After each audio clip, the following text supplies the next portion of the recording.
나머지는 출제를 잘 안 하는 애니까 넘어가겠습니다. 이런 건. 또 넘어갈게요. 이런 거 나중에 다 하고요.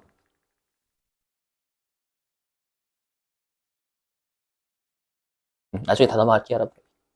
자, 그 다음에 이제 출제가 되는 게 뭐냐. 자, 회차 좀 적어드릴게요, 여러분. 마지막 챕터예요. 수익과 비용. 자, 어디로 가주시냐면 60페이지. 자, 60페이지로 갑니다. 자, 60페이지 거기 네모 2번 수익의 인식기준이라고 보이시나요? 네모 2번 수익의 인식기준. 거기에다 회차 좀 적어주세요. 거기다가 98에 8. 98에 8. 자, 그 다음에 103에 8. 103에 8. 그리고 106회 6. 이건 교재 없습니다. 참고로 106회 6. 다시 98에 8, 103에 8, 106회 6. 그 다음에 또 어디로 가주시냐면 62페이지 62. 자, 62페이지에 4번 거기 외화채권 채무평가 보이시나요? 여기에 별표 시계 박으세요. 시계. 예. 출제 그냥 한 문제 무조건 된다라고 생각해 주셔야 되는 파트에도 마찬가지죠. 뒷장이 몰려있어 좀 약간 잘 나온 애들이 주로. 자, 거기에 혹시 결산 시점 보이시나요? 결산 시점 일단 네, 62페이지 결산 시점이요. 네, 거기에다가 좀 적어주세요. 다 실깁니다요. 결산이니까 5번 유형이겠죠? 자, 100회 5-3, 100회 5-3, 그 다음에 특별 배기회, 특별 배기회 5-2, 특별 배기회 5-2, 그 다음에 102회 5-1, 102회 5-1, 자, 그 다음에 105회, 105회 5-2. 다시 한번. 100회 5-3, 특별 102회 5-2, 102회 5-1, 105회 5-2. 자, 그 다음에 맨 아래 혹시 회수 또는 상환 시점 보이시나요? 거기에다 회차 3개예요. 자, 불러드릴게요. 특별 100회 2-5, 특별 100회 2-5, 그 다음에 특별 102회, 특별 102회 2-1, 그 다음에 102회 2-6. 다시 한번 특별 100회 2-5, 특별 102회 2-1, 102회 2-6. 그러니까 뒷장으로 갈수록 챕터는 적은데 나오는 부분이 정해져 있죠. 거의 잘 나오는 부분이요. 자, 보시죠, 여기. 수익의 인식 기준. 자, 여기 수익의 인식 기준은 뭐냐면, 우리가 어느 연도에 언제 수익을 장부에 기록할 거냐라는 거예요. 우리 인식한다라는 게 장부에 기록하는 걸 인식한다라고 했죠. 근데 여기에서 중요한 건 발생주의다라는 거예요. 여러분들 현금주의 아니다라는 거예요. 그게 핵심입니다. 일단 보시면. 자, 여러분 위탁 판매라고 들어보셨어요? 위탁 판매? 대신 팔아달라고 부탁하는 겁니다. 상대방한테 야 물건 좀 대신 팔아줘. 대신 수수료 줄게. 이런 거 있잖아요. 맞죠? 그랬을 때 우리가 이렇게 대신 팔아달라고 부탁하는 사람을 부탁을 위임하다라고 해서 위탁자라고 하고요. 그 다음에 부탁을 받아가지고 팔아주는 사람을 수탁자라고 합니다. 맞죠? 그럼 내 입장에서는 그 내 물건이에요, 내 물건. 그래서 만약에 대신 팔아줘라고 했는데 걔가 대신 고객에게 팔았대. 맞죠? 팔면 위탁자인 내 입장에서는 당연히 나한테 내가 부탁을 한 내가 팔았을 때 그때 수익을 인식한다라는 거예요. 이해되시겠어요, 여러분들? 당연하지. 걔가 팔아야 그러면 수익을 잡는 거지. 이해되시겠죠? 무슨 말인지. 깜짝이야. 자, 그 다음에 시용 판매는 뭐냐면 이거 있죠. 일단 한번 써보시고요. 마음에 드시면 전화 주시고 마음에 드시지 않으면 저희가 가져갈게요 라고 파는 판매 있잖아요. 일명 방판이라고 하죠. 방판. 방문 판매. 학습지 같은 거. 알죠? 일단 이거요. 그러면 일단 마음에 드시면 전화 주시고 했잖아요. 그러면 시용 판매는 언제 수익이 발생하냐면 구매자가 사겠다라고 의사를 표시할 때라고 해요. 알죠? 그때 발생한 거예요. 현금주의 아니다라고 조심하시고요. 자, 그 다음에 할부 판매. 할부로 사보신 적 있죠? 우리 할부로 물건 사시면 물건부터 받아요? 돈부터 줘요? 그죠? 물건부터 받아요. 자동차 할부로 사시면 자동차부터 받잖아요, 여러분들. 그죠? 그러니까 할부 판매는 물건부터 넘긴다라는 거예요. 반대로. 그럼 당연히 할부로 파시는 분도 물건을 넘기고 나중에 대가 받잖아요. 그럼 중요한 게 뭐냐? 우리 회계는 발생주의죠. 발생주의니까 돈 받았을 때가 아닌 거예요. 뭐냐면 물건을 넘길 때 우리 재화는 인도할 때 수익됐잖아요, 여러분들. 우리 제품을 외상으로 팔았다라고 하더라도 인도했으니까 수익 잡잖아요, 여러분들. 맞죠? 돈 받았을 때가 아니라 인도하는 시점이다라는 거 주의하시고. 자, 근데 공연도 조심. 자, 공연도 이거 여러 뭐냐면 콘서트 티켓 팔았을 때 아닌 거예요. 왜냐면 갑자기 코로나 그때 당연히 코로나 걸렸어. 만약에 그 콘서트 하는 애가 가수가 취소잖아요. 맞죠? 그럼 언제 발생하는 거냐면 이제 행사가 열려야 그때부터 취소가 안 되는 거죠, 여러분들. 무슨 말인지 이해되세요? 그래서 최근에도 뭐예요? 콘서트 티켓 팔았다가 그 뭐라고 하지? 안표? 맞죠? 안표 때문에 취소한 사람 취소 많이 했잖아요. 성시경도 그렇고 또 누구지? 장범준 씨인가? 맞죠? 그러니까 행사가 열려야 돼, 이건. 맞죠? 그래서 일단 우리가 행사가 개최되기 전까지 선수금 잡아요. 계약금 받은 걸로 봐요. 회계에서는. 받아들이면 안 될까? 이게 좀 어려워.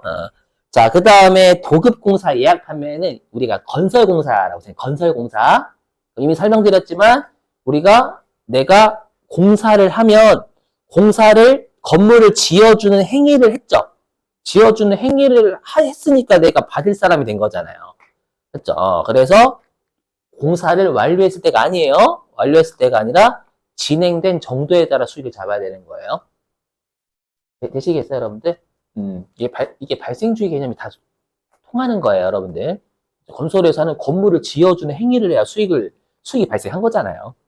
그렇죠? 그래서 발생주의 기억하시고. 자, 그 다음에 상품권 조심. 상품권. 여러분들, 상품권도 백화점에서 상품권 팔면 그것도 선수금 잡아요. 왜? 우리가 상품권은 나중에 재화랑 맞바꾸고 가죠. 소비자가. 그렇죠? 그럼 우리가 재화는 인도할 때 수익이란 말이에요. 상품권 팔았을 때가 아니라. 그럼 고객이 상품권을 줬어, 나한테. 그럼 나는 회수하면 물건 넘겨줬다는 뜻이잖아요. 이해되시겠어요? 그래서 상품권을 회수한 시점이지 상품권을 판매한 시점이 아닌 거예요. 되시겠어요? 이거 전부 다 발생주의 개념이다라는 거예요, 여러분들. 넘어가. 요 중에서 나와 시험에. 자, 요거 하고 실기할게요. 바로. 자, 여기 중요하다라고 했죠, 여러분들? 아까 62페이지. 이거 색깔이 이상한데?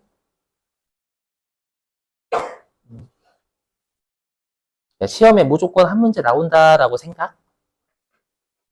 자, 보시죠. 자, 외환회계가 뭐냐면, 여러분, 당연히 우리나라도 마찬가지지만, 다른 나라도 마찬가지지만, 우리나라는 더더욱 수출로 먹고 사는 나라예요. 맞죠? 그리고 자원이 부족하니까 수입도 많이 하고요. 그럴 수밖에 없죠. 그러면 당연히 내가 외국에 물건을 수출할 때도 달러로 받을 거고요. 일반적으로. 그죠? 물론 원화로 받으면 좋지만, 아직까지 우리나라가, 이렇게 하면 우리나라 까는 것 같은데? 아무튼, 그죠? 그 다음에 결제할 때도 어떻게 해야 돼요? 외국에 수입할 때. 저 원화로 드릴게요. 이래요? 까는 것 같은데? 아무튼, 외화거래 해야 돼. 근데 재무제표에는 달러로 인식해야 돼? 우리나라 돈으로 인식해야 돼요? 우리나라 통화로, 우리나라 기업 일반적으로 우리나라 통화로 인식을 해야 되거든. 그러니까, 달러. 그러니까 우리가 이제 외화거래를 우리나라 돈으로 뭔가를, 재무제표 표시를 해야 되기 때문에, 요 외환회계가 등장을 일단 한 거예요. 아시죠? 자, 그런데 여기에서 여러분들이 주의하실 건 뭐냐면 계정 과목이에요, 계정 과목. 자, 계정 과목을 주의하실 게 뭐냐 들어보세요. 예를 들면 내가 오늘이 1월 21일이죠.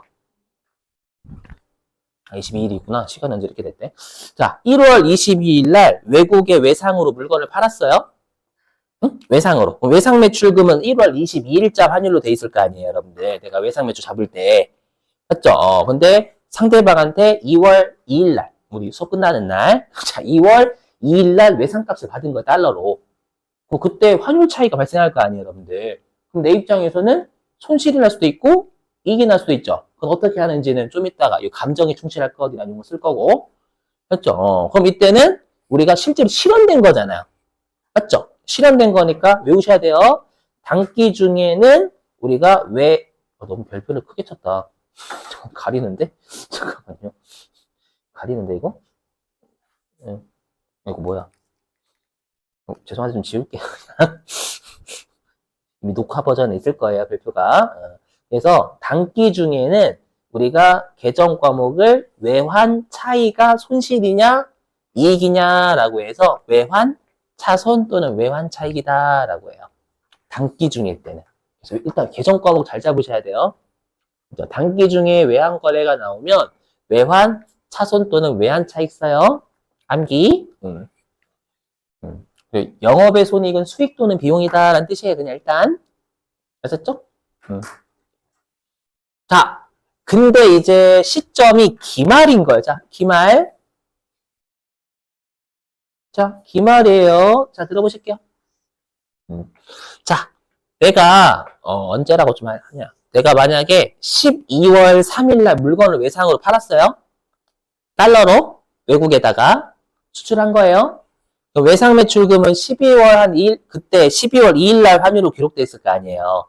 맞죠? 근데 아직까지 12월 말까지 결산일까지 외상값을 못 받은 거예요. 맞죠? 그래도 12월 31일자에 내가 달러로 여러분들 내가 기록해놨잖아요. 그거를 12월 31일자 환율로 평가를 해서 평가 이익이나 손실이 얼마인지 장부 보고를 해줘야 돼요. 아셨죠? 그러다 보니까 평가하면서 이익이 날 수도 있고 평가하면서 손실이 발생할 수도 있겠죠. 맞죠? 만약에 수출하는 기업이면 달러 환율이 높아지는 게 좋지. 맞죠? 환율이 낮아지면 손해고. 거꾸로 수입하는 애들은 환율이 낮아져야 이익인 거고. 그죠? 당연한. 그래서 우리가 기말에는 평가를 하잖아요. 그 평가를 뭐라고 하냐면 이쪽은 환산한다라고 해요. 환산.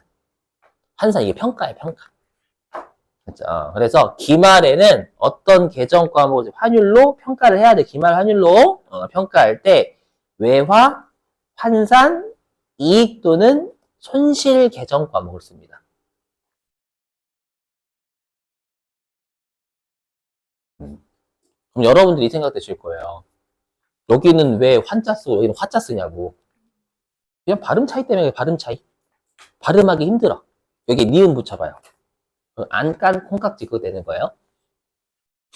있잖아 여러분들 뭐 이렇게 해가지고 깐 콩깍지 이거 있잖아. 외환 환산 이거 힘들어 이거. 제가 외환 환산 이거 힘들단 말이야. 그래서 외화 환산 손익 이렇게 하는 게 좀 더 빨리 붙어요. 그렇죠? 근데 여기 외환 차익 이렇게 돼도 상관없거든요. 그런 거에 그냥 단순히 발음 편의성 때문에 그런 거예요. 자, 그러면 이제 우리가 이건 외워야 돼요. 그래서 단기 중에 외환의 개면 계정 과목은 외환 차손 외환 차익이고 기말이면 외화 환산 이익 또는 외화 환산 손실인데 그러면 언제는 이익 쓰고 언제는 손실이냐라는 거예요. 제가 가급적이면 감정에 휘둘리지 말라고 했는데 여기 외환에게는 감정에 따라서 이익이 이익 또는 손실이에요. 그러니까 감정에 따라서 이익 또는 손실이다라는 게 뭐냐면 기분 좋으면 이익, 기분 나쁘면 손실이다라는 거예요. 여기는. 그게 좀 더 괜찮아요. 해볼게요. 여기 보시면. 해보세요. 자, 제가 방금 사례 들었던 게 외상 매출금 자산이죠. 됐죠? 자, 자산이 환율이 올라요. 환율이 오른다라는 뜻이에요. 그러면 내가 자산이 일반적으로 우리 시험 채권 내거든. 채권? 그럼 받을 건 환율이 올라가는 게 좋아요? 내려가는 게 좋아요? 올라가는 게 좋아요. 그래서 환율이 올라가면 기분 좋다.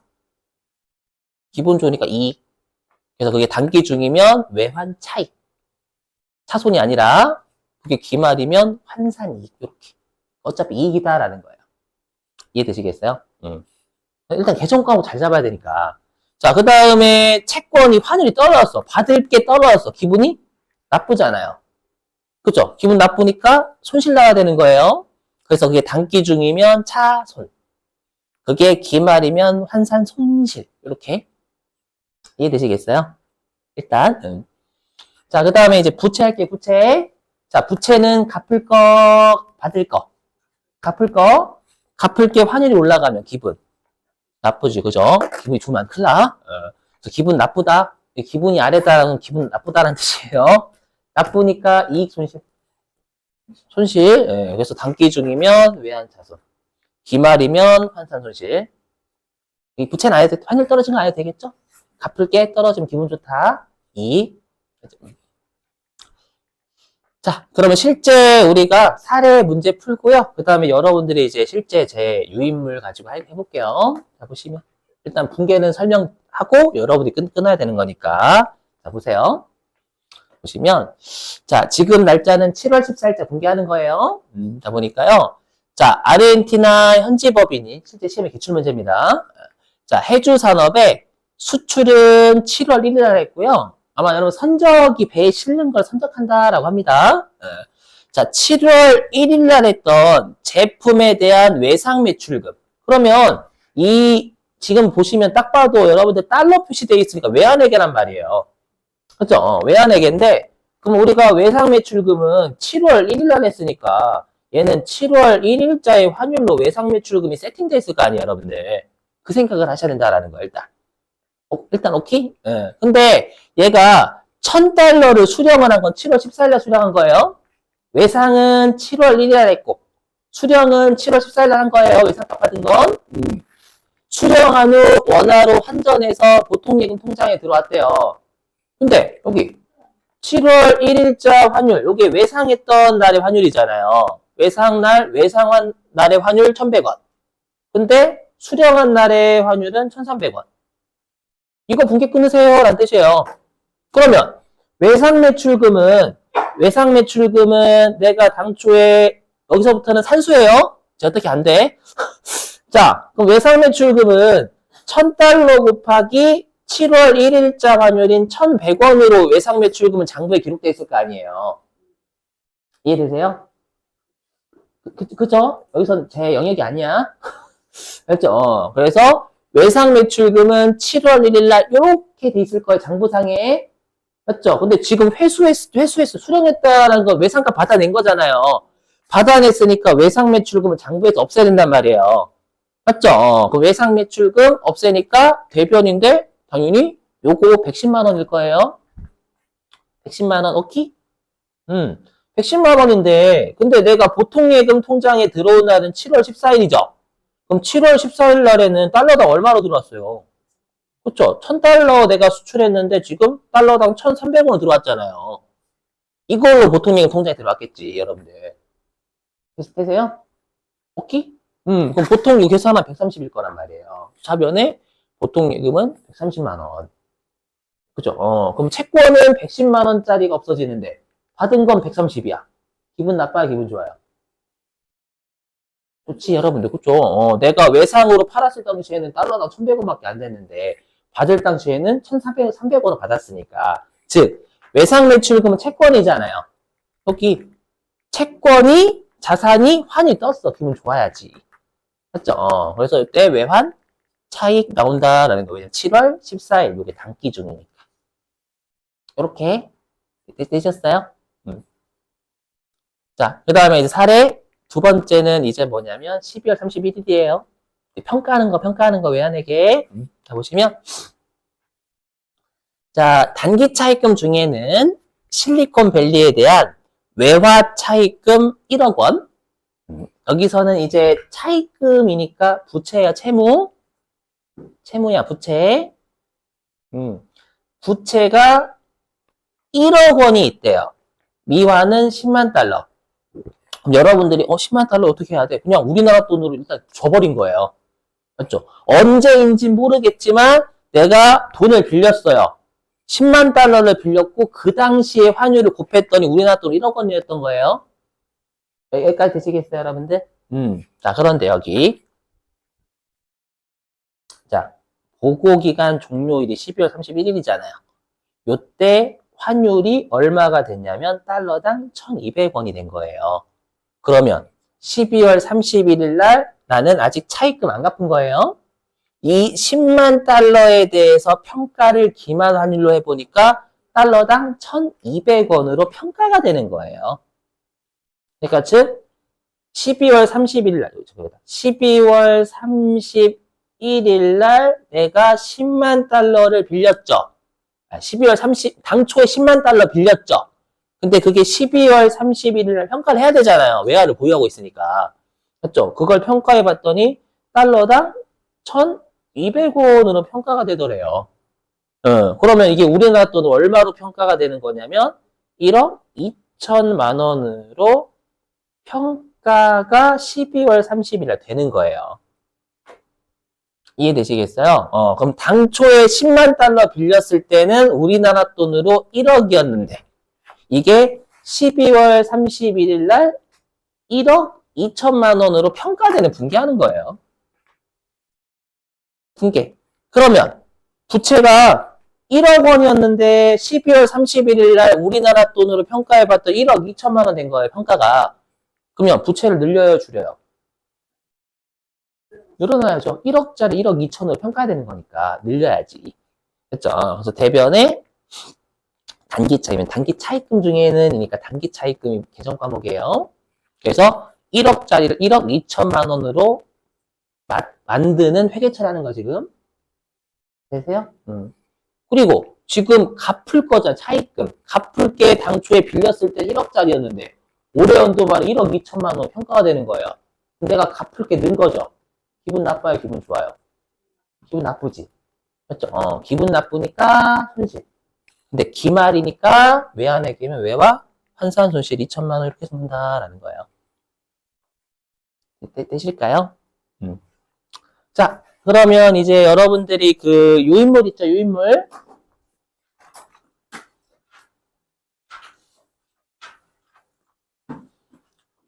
실기요인물, 실기요인물.